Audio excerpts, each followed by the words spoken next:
Video में सौरभ का मुख्य आकर्षण ये है कि वहाँ समय रैना के साथ शो में जाता है और वहाँ पैनल गेस्ट के तौर पर दिखाई देते हैं। समय ने सौरभ की शादी को लेकर काफ़ी मजाक किया और इसी मजाक से सोशल मीडिया पर उनका रोस्ट वाला हिस्सा काफ़ी चर्चा में आ गया है। खास तौर पर समय ने मजाक में सौरभ से कहा कि अगर शादी नहीं चली तो वहाँ कई ब्लॉग बना सकते हैं। यही क्लिप अभी वायरल हो रही है। दोस्तों, सोशल मीडिया की दुनिया में इन दिनों एक ऐसा वीडियो काफ़ी चर्चा में है जिसने यूट्यूब से लेकर इंस्टाग्राम तक लोगों को ध्यान अपनी ओर खींच लिया है। जी हाँ दोस्तों, बात हो रही है मशहूर यूट्यूबर सौरभ जोशी की, जो इस बार अपने रोज के ब्लॉग से निकलकर पहुंच गए समय रैना के चर्चित शो इंडियाज़ गॉट टैलेंट में। लेकिन इस बार मामला सिर्फ सौरभ जोशी के शो में पहुंचने तक सीमित नहीं था, क्योंकि जैसे ही सौरभ वहां पहुंचे उनके साथ कुछ ऐसा हुआ जिनकी शायद उन्हें भी उम्मीद नहीं रही होगी, और इसी वजह से उनका ये एक्सपीरियंस अब सोशल मीडिया पर चर्चा का विषय बना हुआ है। हाल ही में इंडियाज़ गॉट टैलेंट सीजन 2 का एक नया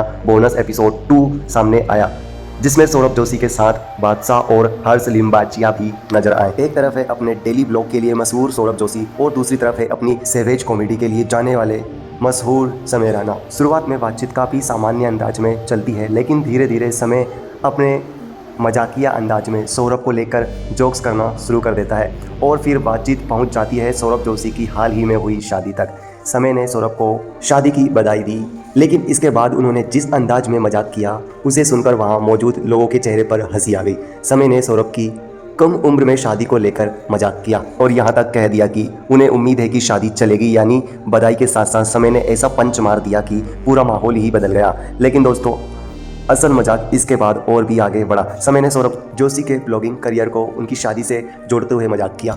उन्होंने डिवोर्स की सिचुएशन को लेकर भी जोक किया और कहा कि अगर ऐसा कुछ हुआ तो सौरभ उस पर भी कई सारे ब्लॉग बना लेंगे।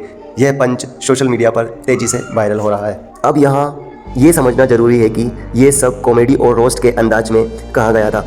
इसे सौरभ जोशी और अवंतिका की शादी को लेकर कोई वास्तविक खबर या डिवोर्स अनाउंसमेंट नहीं समझना चाहिए। यानी सोशल मीडिया पर अगर आपको कोई हेडलाइन दिखती है सौरभ जोशी की शादी में कुछ गड़बड़ हो गई है, तो ऐसी बातों पर बिना पुष्टि के सच नहीं मानना चाहिए, क्योंकि शो में हुई बातचीत का कंटेंट कॉमेडी और रोस्टिंग कुछ अलग होता है। लेकिन इस एपिसोड में सिर्फ सौरभ की ही चर्चा नहीं हुई, बादशाह भी इस एपिसोड का एक बड़ा हिस्सा रहे हैं।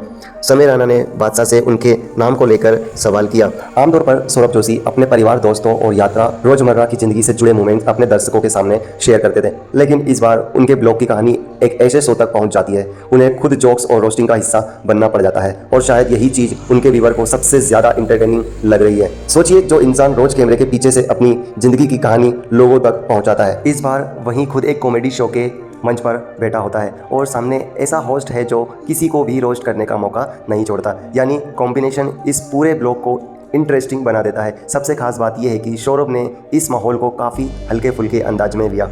उनकी तरफ से कोई बड़ा विवाद खड़ा करने वाला रिएक्शन सामने नहीं आया, बल्कि पूरा माहौल कॉमेडी और एंटरटेनमेंट के आर पार ही रहा। और यही वजह है कि इस एक्सपीरियंस को लेकर उनके फैंस भी अलग अलग तरह की रिएक्शन दे रहे हैं। कुछ लोग को सौरभ जोशी का रोस्ट मज़ेदार लग रहा है, तो कुछ लोगों को सौरभ जोशी की शादी का जोक किए जाने की चर्चा का बहुत